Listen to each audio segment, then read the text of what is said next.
ദൈവ തിരുനാമത്തിന് മഹത്വമുണ്ടാകട്ടെ. ഇന്നത്തെ ദൈവജന ചിന്തയ്ക്കായി യോഹന്നാൻ്റെ സുവിശേഷം 14-ാം അധ്യായം 1-ാമത്തെ വാക്യം, നിങ്ങളുടെ ഹൃദയം കലങ്ങരുത് എന്ന് കർത്താവ് പറയുന്നു. ദൈവത്തിൽ വിശ്വസിപ്പിൻ, എന്നിലും വിശ്വസിപ്പിൻ. ചിലർ ചോദിക്കും, എങ്ങനെ കലങ്ങാതിരിക്കും? വെള്ളപ്പൊക്കമല്ലേ, മഴ പെയ്ത് വെള്ളം കൂടി, വീട്ടിനകത്തെല്ലാം വെള്ളം കയറി. ഞങ്ങളിപ്പോൾ ദുരിതാശ്വാസ ക്യാമ്പിലാണ് ജീവിക്കുന്നത്. ഞങ്ങളുടെ വീട് വിട്ടു, ഞങ്ങൾക്ക് വേണ്ടതൊന്നും എടുക്കാൻ പറ്റിയില്ല, രേഖകൾ മാത്രമേ എടുക്കാൻ പറ്റിയുള്ളൂ. ചിലരതും എടുത്തിട്ടില്ല.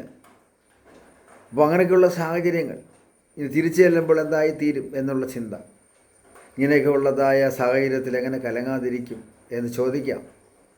എന്നാൽ കർത്താവ് പറയുന്നു, ഏത് സാഹചര്യത്തിലും ഏതൊരു വിഷമഘട്ടത്തിലും നിങ്ങളുടെ ഹൃദയം കലങ്ങരുത്. കാരണം കലങ്ങുന്ന അനേക വിഷയങ്ങൾ ഈ ഭൂമിയിലുണ്ടാകാം. അവിടെയെല്ലാം സഹായകരമാകുന്ന കർത്താവിൻ്റെ കരമുണ്ടെന്ന് വിശ്വസിക്കുക. വിശ്വസിച്ച് ദൈവത്തിന് മഹത്വം കൊടുക്കുക. അതാണ് ദൈവത്തിൽ വിശ്വസിക്കുക, യേശു ക്രിസ്തുവിലും വിശ്വസിക്കുക. കർത്താവ് മർത്തയോടും പറഞ്ഞല്ലോ, നീ വിശ്വസിച്ചാൽ ദൈവത്തിൻ്റെ മഹത്വം കാണുമെന്ന്. അപ്പോൾ വിശ്വസിച്ചാൽ ദൈവത്തിൻ്റെ മഹത്വം കാണാം.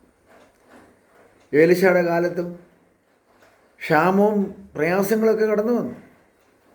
അപ്പോൾ നാളെ ഈ നേരത്ത് രാജകൊട്ടാരത്തിൻ്റെ മുമ്പിൽ വെച്ച് അളക്കുമെന്ന് പറഞ്ഞെങ്കിലും അകമ്പടി നായകൻ അത് വിശ്വസിച്ചില്ല. പക്ഷേ എലീശാ ദൈവദാസൻ പറഞ്ഞതുപോലെ അത് സംഭവിച്ചു, അളന്നു. പക്ഷേ അകമ്പടി നായകൻ അത് കണ്ടു. പക്ഷെ അവന് സംഭവിച്ചത്, അവൻ മരിക്കപ്പെടുവാനിടയായിത്തീർന്നു. അവനത് അനുഭവിക്കാൻ കഴിഞ്ഞില്ല, കാണാനേ കഴിഞ്ഞുള്ളൂ. അപ്പോൾ ചില വിഷയങ്ങൾ ചിലർക്ക് കാണാനേ കഴിയത്തുള്ളൂ, അനുഭവിക്കാൻ കഴിയത്തില്ല.